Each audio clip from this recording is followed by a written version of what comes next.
Tayo po'y manalangin. Panginoon, muli kami po ay nagpapasalamat sa iyo pong kalooban na kami narito upang kayo po ay muli naming katagpuin sa pamamagitan ng iyong mga salita na kung saan naglalahad ng mga katotohanan kung sino kayo at paano kaming mamuhay, anong hinihingi ninyong katungkulan namin para sa inyo. Kaya salamat po sa mga salita ninyo na siyang gabay ng aming buhay at higit sa lahat nagpapatibay ng aming pananampalataya, nagpapalakas ng aming pong buhay Kristiyano sa lupang ito. Itong aming dalangin sa pangalan ng Panginoong Hesus. Amen. 1957, nag-aaral po ako sa bundok ng lugar ng Marao. Enupakan Leyte, bundok ito. At ako noon ay nasa 7 years old. At mahilig po ako magbulakbol, hindi ako mapasok sa eskwelahan. Grade 1 pa lang, ugali ko na talaga na hindi nag-aaral. Ang ginagawa ko, papunta roon sa eskwelahan, nagpapalate talaga ako ng pasok para wala nang mga estudyanteng naglalakad sa bundok na yun, maputik. Dahil ang gusto kong gawin, tinatapik ko yung tabi ng daan sa bangin, tinatapik ko. Kapag may narinig ako na medyo bakante, huhukayin ko yun.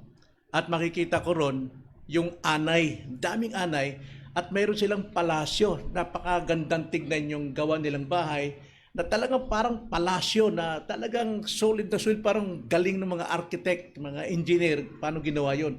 At doon ako halos araw na yon, nakamasid lang sa kanila, tinitignan ko yung mga ginagawa ng mga anay, na kung ano nung mga kilos na ginagawa, natutuwa ako doon. Nagkataon kayo yung bahay ng anay doon, mga kapatid? Sa palagay nyo?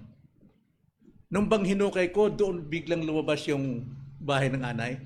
Hindi, no? Nandun na yun. Nandun na yun. Maaring kahapon, maaring nung isang buwan, maaring nung isang taon, o baka maaring 100 taon na discovery ko lang.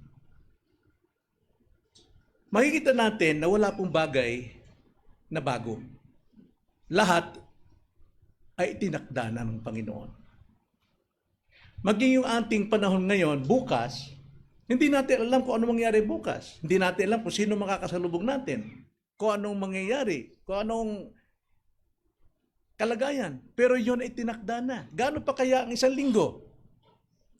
1 buwan bago mangyari? 1 taon bago mangyari?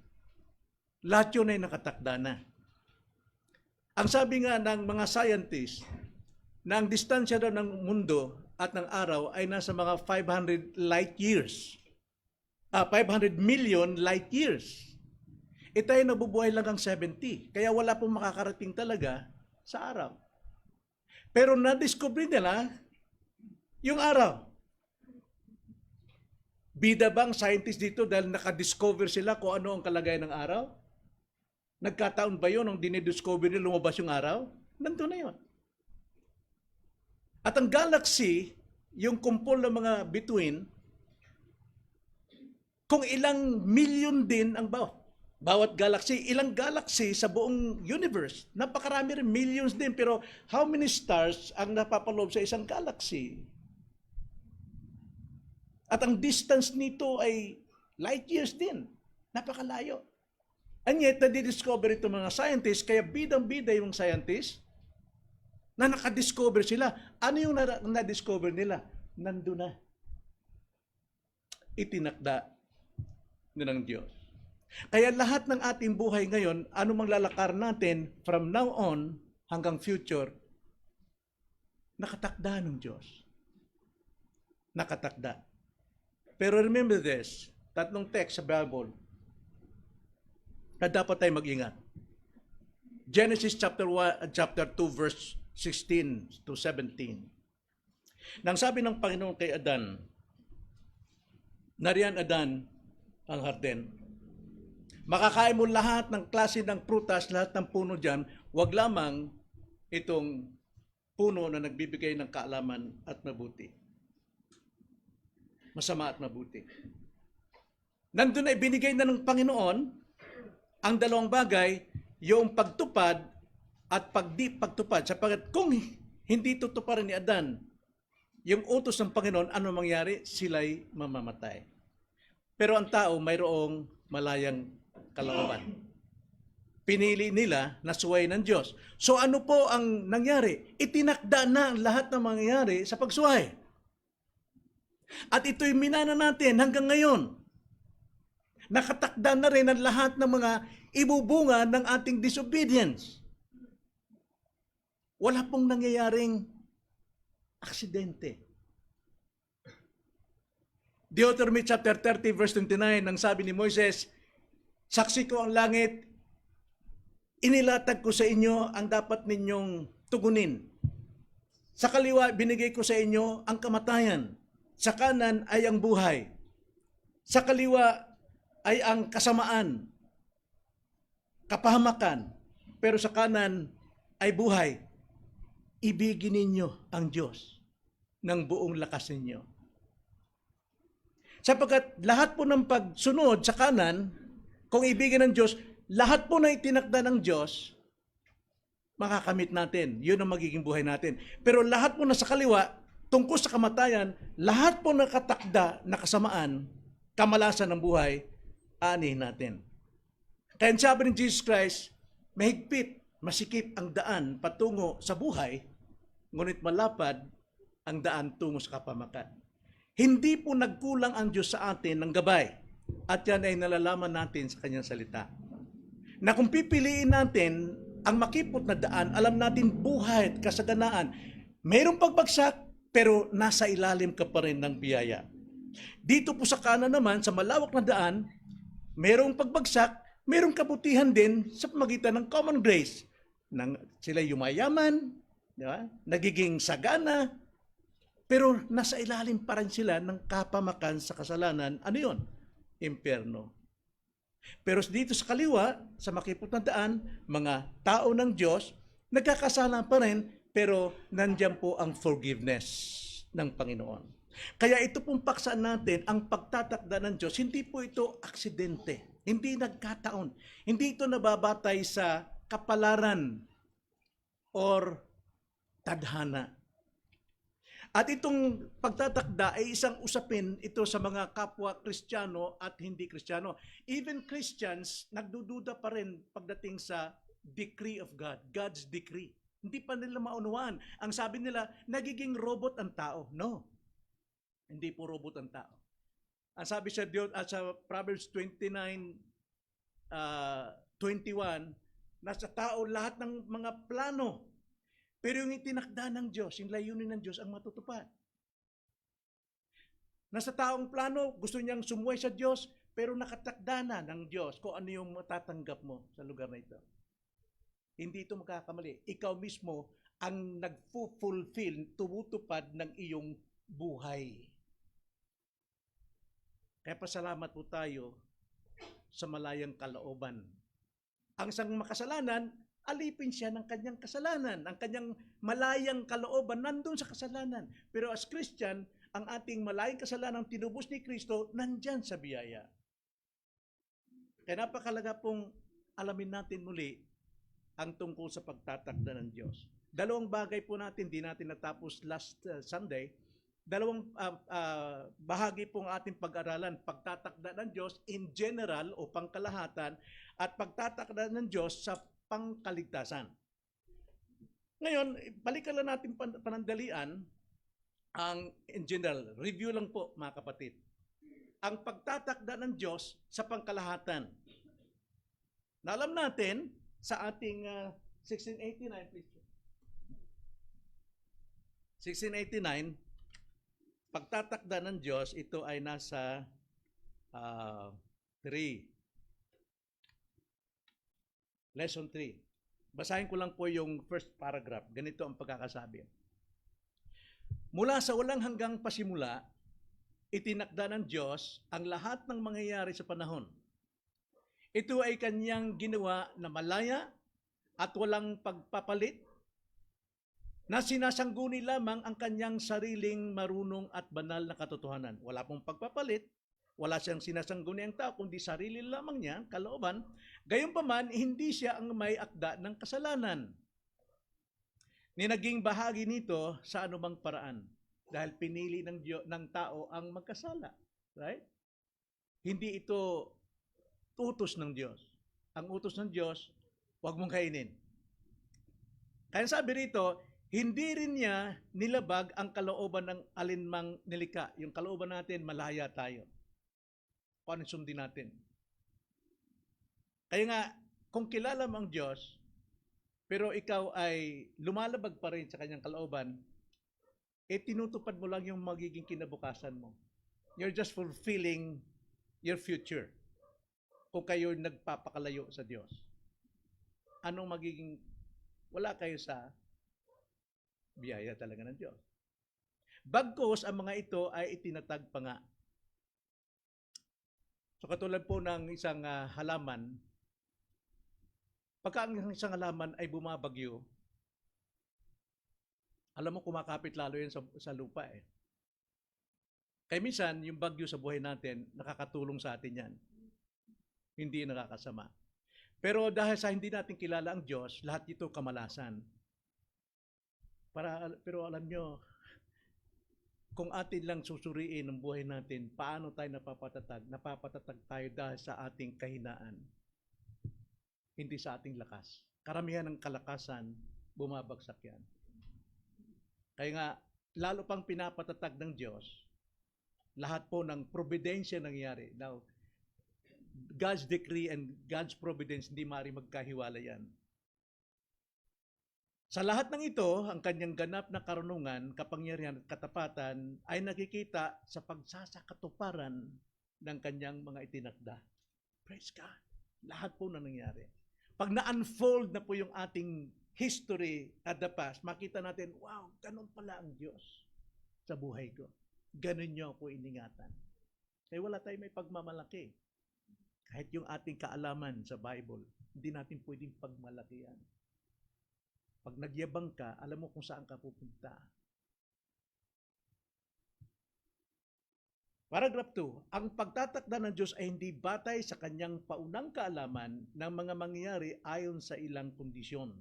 Sabi ng maraming Christian na ang kanyang pagtatakda ng Diyos, kung ano yung nakikita sa unahan. Babagsak yung Ruby Tower, ay tatakda ko na yan. Magkakaroon ng lindol sa Santong Lunda, Taiwan, itatakda ko yan. No. Kundi tinitiyak ng Diyos yung kanyang tinakda ay mangyayari. Kaya mayroon siyang foreknowledge, may nauna siyang kaalaman.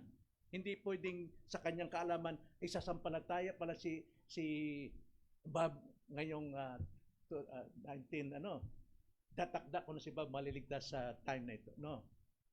Tinitiyak ng Diyos ng kanyang itinakda na maliligtas ay magaganap. Babagsak sa kasalanan si ganito. Hindi.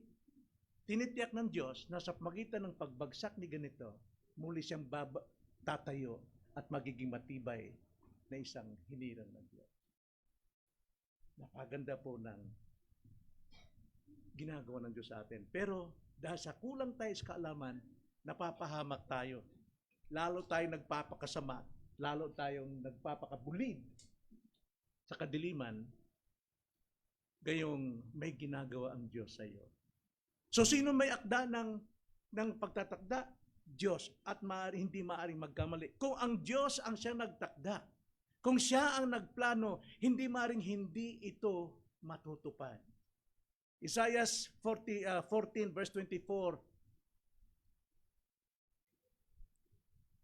ang sabi, ang Panginoon ng mga hukbo ay sumumpa. Gaya ng aking binalak, gayon ang mangyayari. At gaya ng aking pinanukala, gayon ang mananatili. Aking lalansagin ang mga taga-Assyria sa aking lupain, and so on and so forth.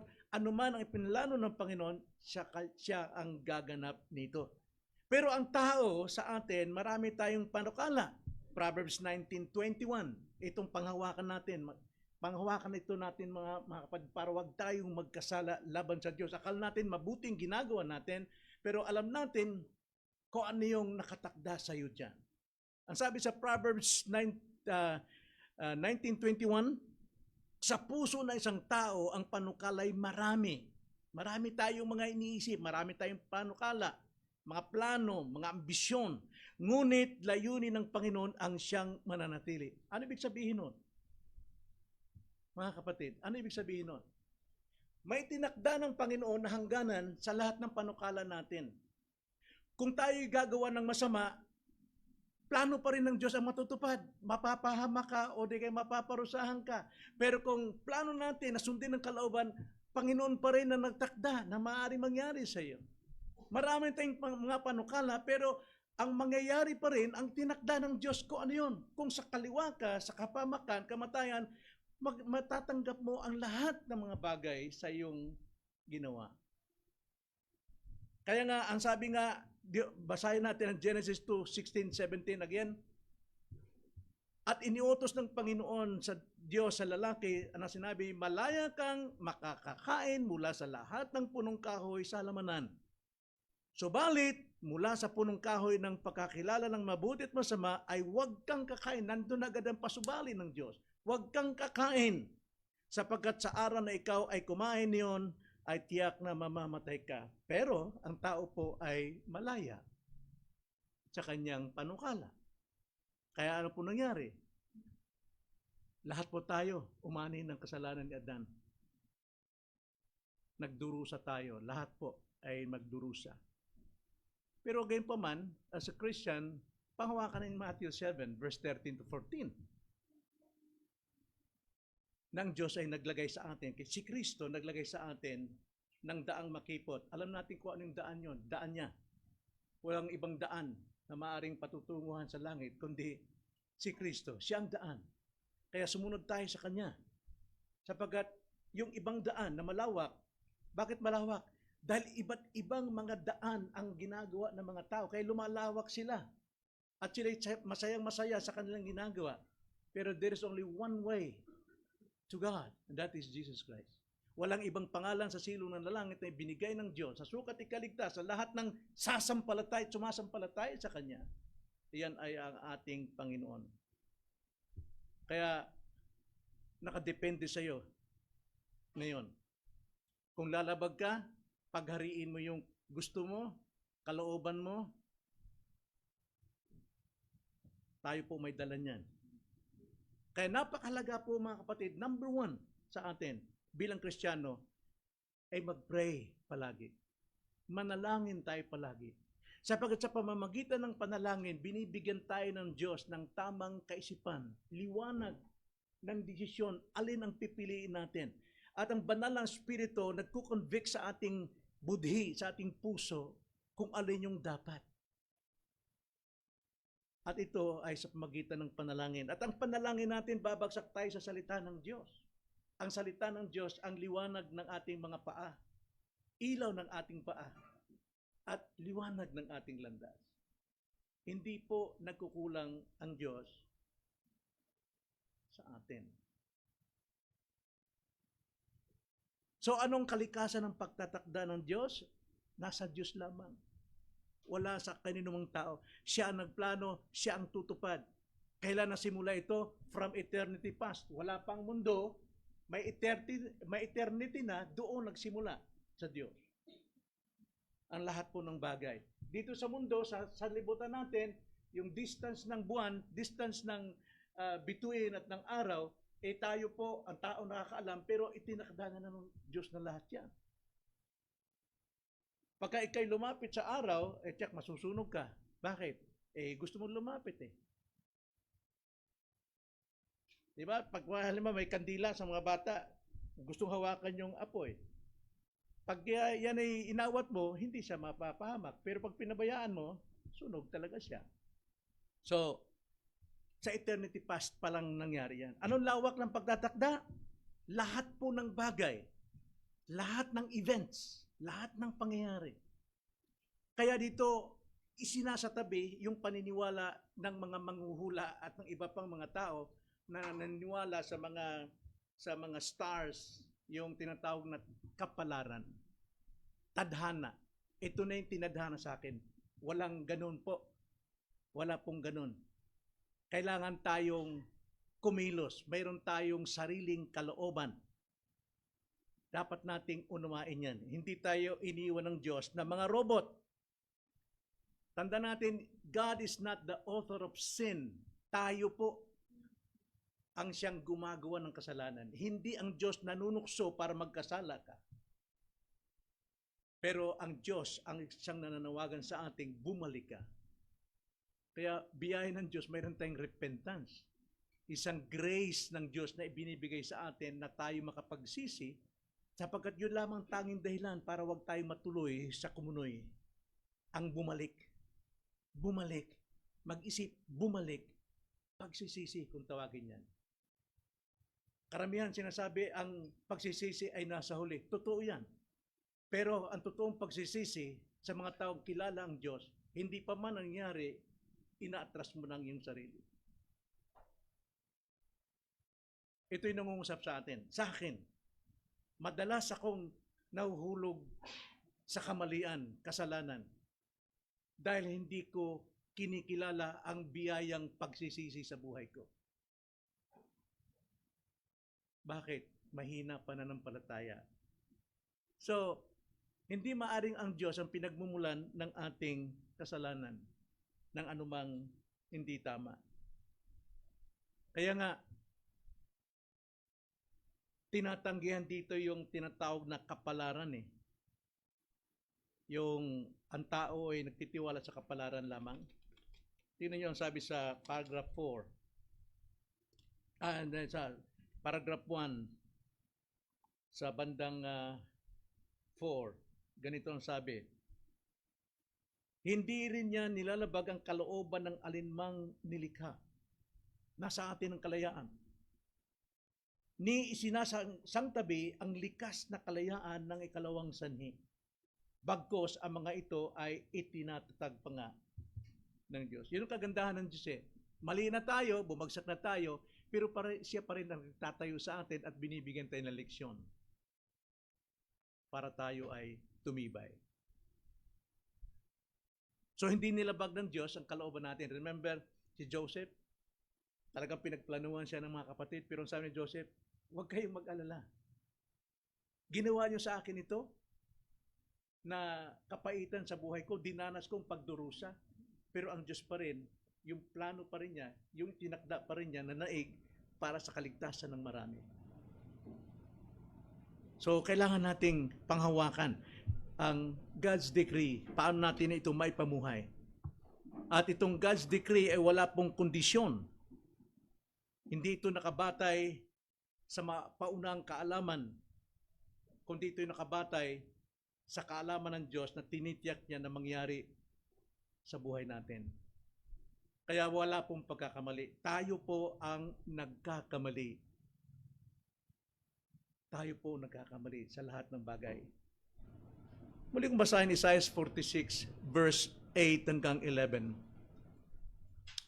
Ito yung kalagayan ng mga Israelita na sila ay nasa kasalanan, nagmamalaki sila, pero itinayo ng Diyos ang bansang Assyria. Pinayaman niya ang Assyria, pinabantog niya ang Assyria. Nagkaroon sila ng mga modernong kasangkapang panggera. Kung panahon natin, tangke o plano ano pa man. Sinadya ng Diyos yun. Bakit po? Para parusahan ang kanyang bayan. Dahil ang kanyang bayan, nagmamataas, nagmamagaling sa kanya, hindi na siya kinikilala, iba nang kinikilala ang mga Diyos, kaya kalooban ng Diyos na ito'y parusahan. At hindi po nabigo ang Diyos dyan, sila po'y nanumbalik. Kaya sabi ng Panginoon sa verse 8, inyong alalahanin ito at maging tiyak, isaisip ninyo uli kayong mga masuwain, sabi niya sa Israel. Inyong alalahanin ang mga dating bagay ng una, sapagkat ako'y Diyos at walang iba. Ako'y Diyos at walang gaya ko. 10. Na nagpapahayag ng wakas sa end mula sa pasimula, from the beginning.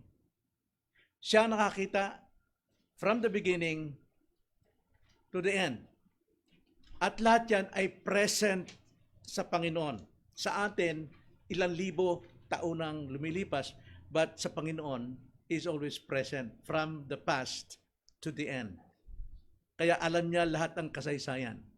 Kaya sabi na nagpapahayag ng wakas mula sa pasimula at mula ng mga unang panahon na mga bagay na hindi pa nangyayari, na nagsasabi, ang layunin ko ay maitatatag at gagawin ko ang lahat ng aking kaligayahan.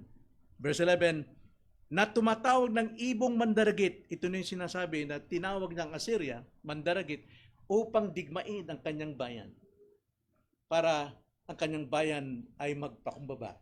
Eh sabi na tumatawag ng ibong mandaragit mula sa silangan ng taong gumagawa ng aking layunin. Even the worst person, king, ay sinusunod pa rin ang kalooban ng Diyos. Kasi yun ang gawain ng Diyos. Kaya ang prayer natin sa gobyerno, wag natin silang ipag-pray na, Lord, sana gumawa sila ng tamang desisyon, gumawa sila ng makatuwiran. No! It must be from God. Ask God. Panginoon, bigyan mo siya ng tamang pag-unawa, bigyan mo siya ng karunungan sapagkat sa kanyang sarili siya patay sa kasalanan. Minsan mali yung ating prayers. Pinagpipray natin yung taong patay ay bumangon, gawin nilang katungkulan. Wala po silang magagawa unless ang Diyos po nating hihinga ng biyaya ang siyang magbigay sa kanila. Eh ito pong nangyari. Tumatawag ng ibong mandaragit mula sa silangan ng taong gumagawa ng aking layunin mula sa kanyang malayong lupain. Oo, aking sinabi. Oo, aking papangyarihin. Aking pinanukala. Oo, at akin itong gagawin. Lahat po nasa Diyos. Kaya napakalaga po ang manalangin. Lagi tayong manalangin sa Diyos. Kayo po ang may akda ng lahat, kayo namamahala ng lahat, kayo nangangasiwa ng lahat. Kayo nagtakda ng lahat, mabuti at masama. Kaya kami nagpapasakop, Lord, gabayan niyo kami sa aming paglalakbay ngayon. Di ba't maganda na lagi tayong ganun manalangin, lumalago ang ating pagkatao sa Diyos. So yun po yung pagtatakda ng Diyos sa pangkalahatan sa maikling panahon. Ngayon naman, dumako tayo sa pangalawa. Ito po ang usapin ng mga Christians pagdating po sa kaligtasan. Sapagkat iba-ibang grupo ng mga Kristiyano, born again, Pentecostal, Charismatic, Baptist, iba pa, maliban sa Iglesia ni Cristo, Jehovah's Witness, maaaring mayroon pa rin Sabadista, pero tagilid pong Sabadista. Christians, pag tinukoy, Reformed Baptist, mayroon pong iba't ibang paniwala when it comes to salvation. May iba't ibang parang. Pero hindi ako nagda-doubt sa kanilang kaligtasan sapagkat sila'y totoong sumasampalataya kay Kristo. Yun lang naman talaga eh. Ang sumampalataya kay Kristo, pero yung kanilang turo, nagkakamali. Kaya hindi lumalago, iba-iba pa rin ang ginagawa dahil hindi nila nasusunod talaga sa Kristo sapagkat hindi tamang kaalaman nila tungkol sa kaligtasan kay Kristo. Kaya pagkatama po ang ating pangunawa sa kaligtasan, mga kapatid, malaya po tayo at masarap pong sumunod kay Kristo na ating Panginoon. Kaya tignan natin ang pagtatakda ng Diyos sa pangkaligtasan. Paragraph 3 hanggang 7, babasahin ko lang mga kapatid kahit mahaba ito, pero kailangan dito natin ibabatay ang ating pag-aaral. Mahaba po ito. So, taste lang kayo. Kung mayroon lang kayong hawak sana ng 1689, masusundan niyo ako. Pero pakinggan niyo ang pagkakasabi. Paragraph 3. Ang mga tipan ng Diyos ay ipinahayag sa Ebanghelyo. Lahat po daw ng pangako ng Diyos. Kanyang pangako nandito sa Ebanghelyo. Okay? Una kay Adan sa pangako ng kaligtasan sa pamagitan ng binhi ng babae. Genesis 3:15. At pagkatapos ay nagpatuloy hanggang sa ganap na pagpapahayag ng kaligtasan sa bagong tipan. Ang kaligtasan ng mga hinirang ay batay sa kasunduan ng ama at anak noong walang hanggang pasimula. Nagtamo ng buhay na walang hanggan ang mga naligtas mula sa lahi ni Adan sa pamamagitan lang ng biyaya na dulot ng tipang ito. Ang tao ay walang magagawa upang maging katanggap-tanggap sa harapan ng Diyos batay sa mga kondisyon na ibinigay kay Adan nung siya ay di pa nagkakasala. Doing what is good and what is right. Pero ito ngayon ang pinahawakan ng tao, gumawa ka ng mabuti, ligtas ka. Gumawa ka ng masama, mapapahamak ka. Nakadepende sa tulad ng ginawa ni Adan sa sariling kalooban. But salvation is grace. Kaiba po. So,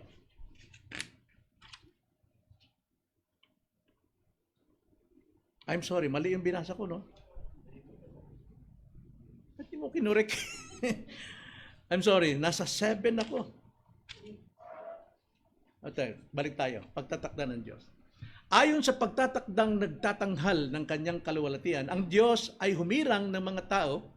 Ito hindi matanggap ng maraming Kristiyano na may pinipili ang Diyos. Okay? Paliwanag natin mamaya. At mga anghel sa buhay na walang hanggan sa pamagitan ni Hesukristo. Dito ay nahayag ang kapurihan ng kanyang biyaya. Kaya nga biyaya eh.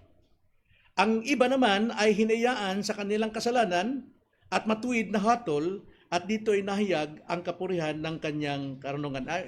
Dito na muna tayo sa paragraph 3. Paliwanag natin. Now, pagdating po sa paragraph 3, ang sinasabi diyan, mayroong dalawang katangian ang God's decree. Mayroong dalawa. At ang dalawang ito ay tinatawag na grace and justice. Biyaya at hostisya, katarungan. Na pag sinabi pong biyaya ng Diyos, dapat nating alalahanin kung sino ang tao. Sapagkat hanggat hindi natin kilala ang ating sarili, hindi natin mananamnam ang biyaya ng Diyos. Hindi natin maunawaan. Now, first of all, ang tao po ay makasalanan. Yan ang tanda natin. Pero hindi lang basta makasalanan, kundi depraved. Ganap na masama. Perfectly sinful, sinner, wicked sa kanyang kalagayan. Pero hindi naman wicked sa kanyang action. Okay? Mayroon lang iba talaga na pumapatay ng tao, wicked talaga siya, nang rape ng mga bata, sanggol, wicked talaga siya. But hindi lahat yon. Pero in totality, man is depraved. Ganap siyang masama. Pag sinabing ganap na masama, wala talaga siyang pag-asa. Tulad po siya ng isang, again, meron ba tayong pen dyan? Andito na, ayun, salamat. Uli, gawin natin, no? Ang tao, nasa aquarium tayo uli, no? Ay, aquarium. Ang tao ay tulad sa isang isda. Okay? Yan ang isda. Ito po, outside the world nito, ito na yung tinatawag spirit world. Ito po naman yung carnal, flesh. Ibig sabihin, likas ng tao ang kanyang buhay sa kasalanan. Ang tao dyan, tulad ng isda sa aquarium, malaya siya sa lahat ng gusto niyang gawin. Magtayo siya ng simbahan, magtayo siya ng building, yumaman siya, pero nandun pa rin siya sa parameter ng kanyang nature as a sinner. Magtayo siya ng reliyon dyan, mabunagin siya dyan, mabaptize siya dyan, pero hanggat hindi siya naligtas sa spiritual na pamaraan, nandiyan pa rin siya sa kalooban ng kanyang nature. So many people profess to be Christian, but worldly pa rin, sapagkat siya po'y nasa world pa rin. Ginagawa pa rin niya likas niyang kasalanan. Gumagawa pa rin siya ng kahambugan. Ito pong buhay ng tao. Malaya siya. Free agent siya rito sa kanyang nature as sinner. Kaya nagagawa niya anumang kasalanan gawin niya. Gustong-gusto yung paborito niyan. Yan pong kalagayan niya. Ngayon, para siya po'y makalabas dito, halimbawa, gusto niyo lumabas, kailangan niya ng higit na kapangyarihan. That is God's grace. Para siya po'y makalaya. Makalaya siyang makapamuhay sa grace, sa special grace. Dito ang tao, nasa common grace. Pero ang isang ligtas, common grace and special grace na ipamumuhay niya. So, biyaya at justice. Now, tingnan natin ang depravity of man, yung pagka makasalanan ng tao. Romans 5:12, ganito po ang pagkakasabi. Ang sabi po, kaya't kung paanong sa pamamagitan ng isang tao ay pumasok ang kasalanan sa sanlibutan, at sa pamamagitan ng kasalanan ay ang kamatayan. Kaya't dumating sa lahat ng mga tao ang kamatayan sapagkat ang lahat ay nagkasala. So lahat nandito, nagkasala, namamatay, isang tandaan ng kasalanan, kahit pinakamabait ka pa, mamamatay ka rin because you are sinner. You do not, hindi ka nagiging sinner dahil nagsisin ka, no? Kaya ka gumagawa ng kasalanan sapagkat ikaw ay sinner. Yan ang buhay dito. Romans 3:23, yamang ang lahat ay nagkasala at hindi nakaabot sa kaluwalhatian ng Diyos. Kapos talaga ang tao. Kaya ang tao, halimbawa, ito yung tao rito, tapos ito naman ay, halimbawa, kaligtasan. Lahat ng pagsisikap ng tao, laging kapos. Relihiyon. Ano ka man dyan, born again ka man, baptist ka man, o ano pa man, kapos palagi. Man falls short to the glory of God sa salvation. What you need is Christ. Si Kristo lamang ang tulay natin. And that is God's gift. John 3:16. For God so loved the world that He gave His only begotten Son. That whosoever believe, sino man sasampalatay, not all people believe. Again, gusto kong tignan natin. Pag sinabi pong faith, mga kapatid, mayroon pong dalawang klase yan. Ano yun? Una, yung ating nature, likas natin, katutubo nating pananampalataya, isinilang tayo mayroon tayong pananampalataya. Hindi tayo mabubuhay kung walang pananampalataya. Hindi tayo makakakain kung walang pananampalataya. Hindi tayo makapagtrabaho kung walang pananampalataya. But not necessarily, masisave ka dyan. Kahit may pananampalataya ka sa bato, sa ibon, hindi ka masisave dyan. Ang totoong pananampalataya, gift. Saan natin matatanggap? Saan na makukuha ang totoong pananampalataya na makapagliligtas o saving faith? Sabi sa Romans 10:17, ang sabi? Okay, sa pamagitan ng pangangaral, mapapakinggan nila, sa kanilang pakikinig, makakatanggap sila ng pagpapala. Now, malaking ano pa yan, bahagi pa. Pero gusto kong tignan natin na hindi po lahat ng tao sasampalataya even though they have belief. Sapagkat ang kanilang pananampalataya based on sa kanilang nature, sa kanilang innate, yung kanilang tinanggap, yung kanilang likas, tinanggap mula nung isilang. Sapagkat ang saving faith is from listening to the Word of God preached. Bakit po? Sa preaching kasi, doon nila makikilala kung sino ang Diyos. Doon nila makilala sino si Kristo. At doon nila malaman kung gaano sila kamakasalanan na kailangan nila ng kaligtasan. Doon lamang magmumula ang faith sa listening of the word preach. Hindi sa ating kinalakihan natin malalaman ang katotohanan yan. Religiously, alam nila, pero hindi nila tinatanggap si Christ. Because they don't have the real saving faith. Kanya nga, lahat po ay kapos. Romans 3:23. At dahil kapos, anong pagsisikap nila? Pagtatrabahoan nila talaga ang kanilang kaligtasan. Pero ang sabi po rito sa Romans 6:23, the wages of sin is death. Kasi lahat ng pagsisikap mo is sin. Dahil hindi ayon sa kalooban ng Diyos. Sin is the transgression of God's will. Ang kalooban ng Diyos is to believe Christ and you shall be saved. But these people, wala silang tamang faith. They believe in whatever they think it's God and can save them. Kaya nga, without faith, hindi nalulugod ang Diyos.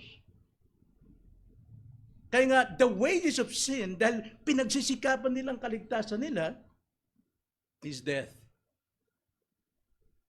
At ang death, alam naman natin, decree yan ng Diyos. Sinong mamamatay? Yung mga rebellious. Sinong mabubuhay? Yung mga believers. Romans 9:27, at yamang itinakda ng sa mga tao ang mamatay na minsan, at pagkatapos nito ay ang paghuhukom. Wow! Yun ang mabigat, mga kapatid. Paghuhukom po. And just as people are appointed to die once, and then to face judgment. Kaya nga, ang tanong ko sa inyo, anong faith mayroon kayo? Hindi naman ako nawawala sa Panginoon eh. Kahit naman ako hindi umaatin eh. Kahit hindi ako nakikinig sa salita ng Panginoon. Basta't mayroong panampalataya. Baliktarin man ang mundo, may panampalataya. Yes, baliktad talaga ang mundo mo. Because you are trusting and believing yourself. Tinakda po ng Diyos ang kamatayan at ang paghahatol. So ano po yung grace? Ano po ang grace? Ang sabi po sa 3 natin, sa paragraph T, ayon sa pagtatakdang nagtatanghal ng kanyang kaluwalhatian, ang Diyos ay humirang ng mga tao. See? Humirang ng mga tao. Saan binatay ng council ang 1689? Sa Bible. The whole Bible from Genesis to Revelation. At nakasaad dyan na ang Diyos may hinirang. Okay. Ang sabi, ang Diyos ay humirang ng mga tao at ng mga anghel sa buhay na walang hanggan in Christ. Sa pamamagitan ni Kristo. Walang maliligtas kung wala si Kristo. Walang mapipili kung wala kay Kristo. So ang Diyos pumili po ng ilan para maligtas. Gaano karami yung ilan? Ang sabi sa Revelation, hindi mabilang. Hindi mabilang yung ilan. Sa atin ilan kasi, para ilang 3 daliri lang o 4 na daliri. Pero yung ilan ng Diyos, napakarami po nun. So basahin ko lang isa-isa itong mga reference natin mga kapatid, bagamat mahaba. Like for example, Isaiah 40 verse 13 to 14, nabasa natin ito kanina. Sinong pumapatnubay sa Espiritu ng Panginoon? Ito ay sa context ng paghirang. Ang Diyos sa Espiritu, siyang humirang. Kaya sabi, sinong pumapatnubay sa Espiritu ng Panginoon? O bilang kanyang tagapayo ay nagturo sa kanya. Kaya naman siya humingi ng payo upang maliwanagan at nagturo sa kanya sa landas ng katarungan at nagturo sa kanya ng kaalaman at nagpakilala sa kanya ng daan ng pagkakaunawa. Sapagkat may mga question, mga Kristiyano, even Christian, unfair yan. May pinili ang Diyos, unfair naman yan. Kaya sabi dito, sino ang pwedeng pumayo sa Espiritu ng Diyos?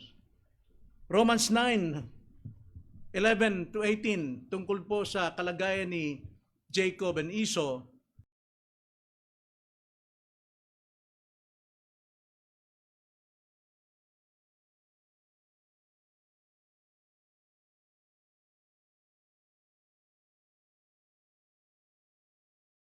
At tungkol sa Pharaoh sa Egypt, na ni-raise up ng Diyos ang Egypt para sa pamagitan ng kasamaan nitong Fariseo, maluwalhati ang Diyos. Sapagkat ibabagsak ng Panginoon ang kanyang katanyagan. Ganito pong sabi, sapagkat bagaman ang mga anak ay hindi pa isinisilang at hindi pa nakagawa ng anumang mabuti o masama, upang ang layunin ng Diyos ay manatili alinsunod sa pagpili, mayroong pinipili ng Diyos between Esau and Jacob, hindi pa sila nakagawa ng anumang pag-iisip o gawa, na hindi sa pamagitan ng mga gawa, kundi doon sa tumatawag, ay sinabi sa kanya, ang nakakatanda ay maglilingkod sa nakakabata. Maliit pa ito. Pero sinabi na ng Panginoon sa kanilang mga magulang, yung nakabata ang manguna. Ha? Paano yun? Ang nakatanda maglilingkod sa nakakabata. Gaya na nasusulat, si Jacob ay aking minahal, ngunit si Esau ay aking kinasusuklaman.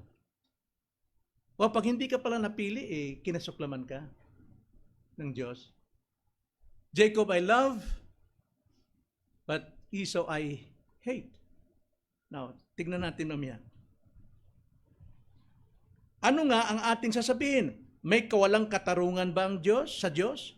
Huwag nawang mangyari, sapagkat sinabi niya kay Moses, ako'y maawa sa aking kinaawaan at ako'y mahahabag sa aking kinahabagan. Wow, isang bagay mga kapatid na dapat nating pagtibayan ang means of grace, yung ating prayers. Sapagkat dito po nakabatay ang ating biyayang matatanggap sa Diyos. Kahabagan niya, at hindi niya kahabagan. But dapat tayong manalangin para matamo natin to. So on and so forth. Then, isa pang bagay mga kapatid, pag sinabing si Esau ay aking kinamumuhian. Pag sinabi pong kinamumuhian mga kapatid, hindi ibig sabihin namuhi ang Diyos kay Esau kaya hindi niya iniligtas ito. Dahil si Jacob lamang ang kanyang inibig. Now, tignan po natin muli, ang sabi po rito, yung po yung pagkamuhi,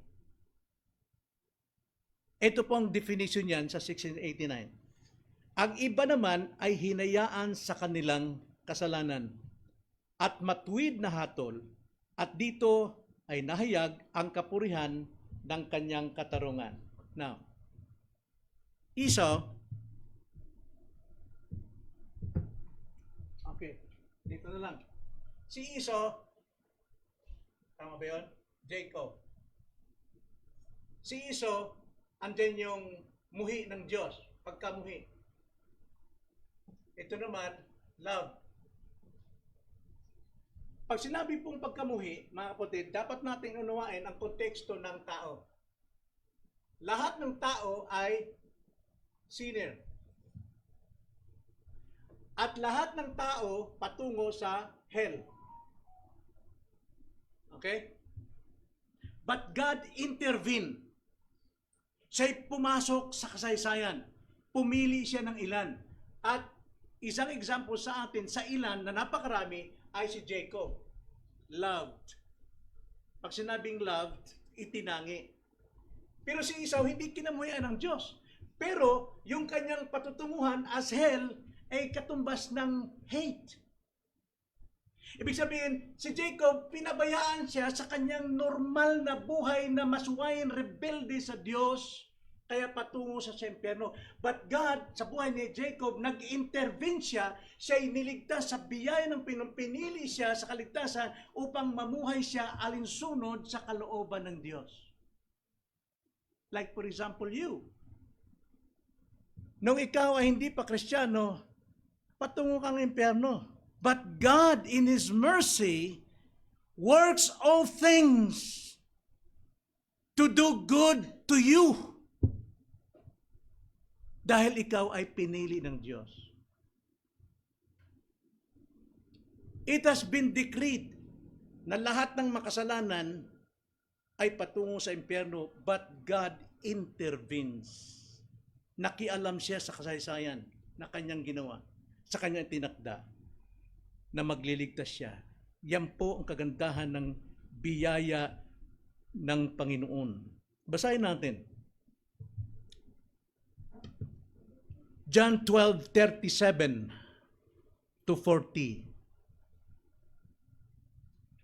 Bagamat gumawa siya sa harapan nila ng maraming mga tanda, sila ay hindi naniwala sa kanya. See? Gumawa ng maraming tanda si Jesus Christ, but there are people who don't believe Him. Bakit po? Upang, sabi sa 38, upang matupad ang sinabi ni Propeta Isaias. Ito po, pinabayaan sila, si Esau, upang matupad kung saan siya papunta, itinakda. At dito rin, upang matupad ang sinabi ni Propeta Isaias, Panginoon, sino ang naniniwala sa aming balita?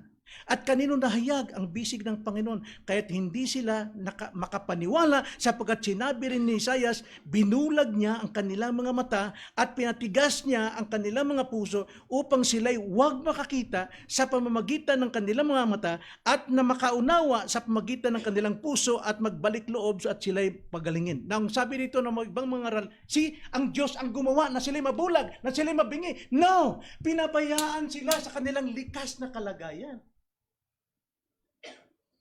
Katumbas ng pagbulag, pagiging bingi sa kanila. Hindi sila pwedeng bulagin dahil dati ng bulag. Hindi sila pwedeng gawin ng Diyos na bingi sapagkat dati na silang bingi. Sapagkat yun ang kapalaran nila, impyerno. So ngayon kung tayo ngayon naligtas, namulat tayo, gaanong pasalamat at kagalakan mayroon tayo. Kung tayo'y pinabayaan ng Diyos sa ating likas na kalagayan. Hindi ba't dapat natin siyang mahalin ng higit? Di ba dapat tayong wag mawalay sa kanyang kandungan palagi? Hindi ba dapat lagi natin siyang kausap, Daddy, I love you, Daddy, please, Daddy? Hindi ba? Kunting bagay, marami tayong dahilan, pinalalaki natin ang dahilan natin. Natutuwa ba ang Diyos dyan? He knows. God knows what happens. Kung ano ang nangyari sa paligiran natin. Kaya nga may trials ang Panginoon sa atin. Sino yung pipili natin, siya ba o yung gusto natin? Alin ba mas malaga? Yung pahalaga sa iyo o ang Diyos ang mas mahalaga na nagbigay sa iyo ng buhay na walang hanggan? Again, sa mga Hebrew, 1 Peter chapter 2, verse 8 to 10, ganito ang sabi. At isang batong nagpapatisod sa kanila at malaking bato na magpapabagsak sa kanila. Sila'y natitisod dahil sa pagsuway sa salita, na dito naman sila itinalaga. See? Nakatalaga na itong mga Hudyo sa kapamakan.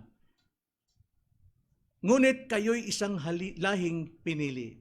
Tumutukoy ikaw, Kristiyano.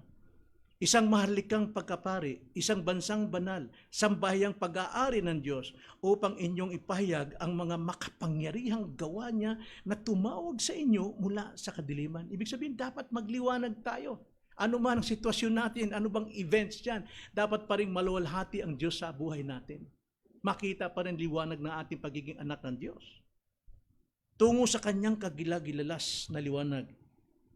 Noon ay hindi kayo bayan, ngunit ngayon bayan kayo ng Diyos. Noon ay hindi kayo tumanggap ng bahagi, ngunit kayo'y tumanggap ng bahagi. Mga kapatid,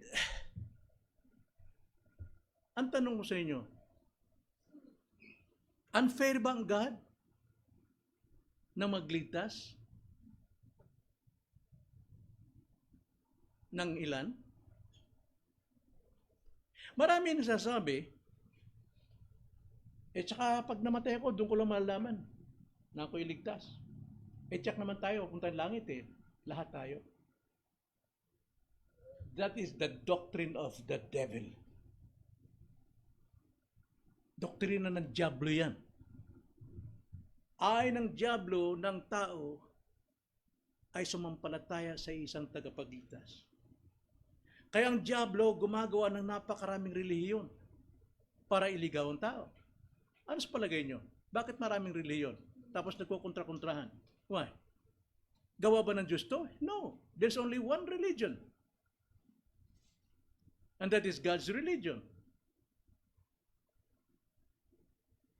At hindi tayo isang reform lang. No? Marami pong mga mananampalatayang tulad ng ating paniniwala as a reform, pero not necessarily Reform Baptist.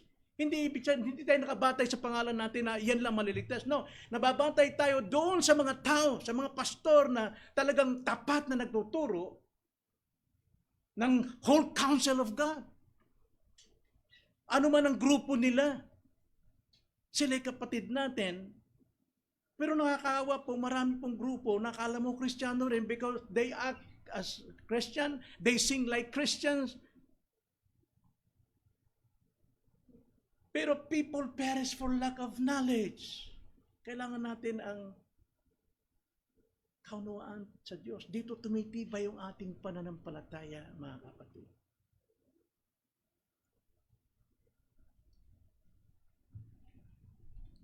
Sa pagsasagawa ng Diyos sa pagtatakda sa kaligtasan, mga kapatid, tandaan nyo ito. Batay po dito sa ating 1689 na kinuha nila dito sa Biblia, the whole counsel of God. Pagdating po sa application po ng kaligtasan, lahat po ng means na maaring gawin ng Diyos, na ibinigay ng Diyos, kanyang isasagawa to fulfill His plan. Lahat po ng kasangkapan, lahat ng paraan ay kanya pong gagawin upang maligtas at hindi mapunta sa impyerno yung kanyang itinakda. So, ang tao po'y nakatakda sa kapamakan, pero itinakda ng Diyos ang mga taong maliligtas hindi sa impyerno. Kaya naniniwala ako na wala pong pinili ang Diyos na mapapahamak kailanman. Ang kailangan lamang natin ibahagi ang ating natutunan upang matawag sila ng mga salitang iyong binitiwan. Because the sheep of God hears His voice. Ang tupa ng Diyos, ang pinili ng Diyos, nakikinig at makakarinig talaga sa tinig ng Diyos. That's why, yun ang layunin natin laging magmisyon. Sapagkat sino ang mangangaral doon, bagamat maraming pundok-pundok na reliyon, but they deny this doctrine. Sinong pupunta ron? Sino mag-Bible study? Sa akin ba bibigay lahat ng Bible study? Tayong lahat. Mag-share tayo sa ating kapitbahay because they will hear the voice of the Lord calling to them. Sa pamagitan ng ating pag-share. Kaya nga, Romans 8:28, laging nasasabi, as Christian, as Reformed Baptist, and we know that in all things, God works together for good to those who love Him and who are called by His name. Wala pong mapapahamak na mga pinili ng Diyos. Lahat po ng means gagamitin ng Diyos para siya ay makarinig at sumampalataya sa ating Panginoon. Huwag tayong magpabaya. Huwag tayong sumuko sa ating mga anak. Huwag tayong sumuko sa ating mga kamag-anakan kahit na sila namumuhay bilang mga demonyo. Pero hindi pa rin natin alam hanggat hindi sila nakarinig ng tinig ni Jesus sa pamagitan ng damdamin ng Ama, ng Ina sa kanila. Huwag tayong sumuko hanggat may buhay sila. Sa patanda natin, hindi sila mamamatay hanggat hindi sila naliligtas.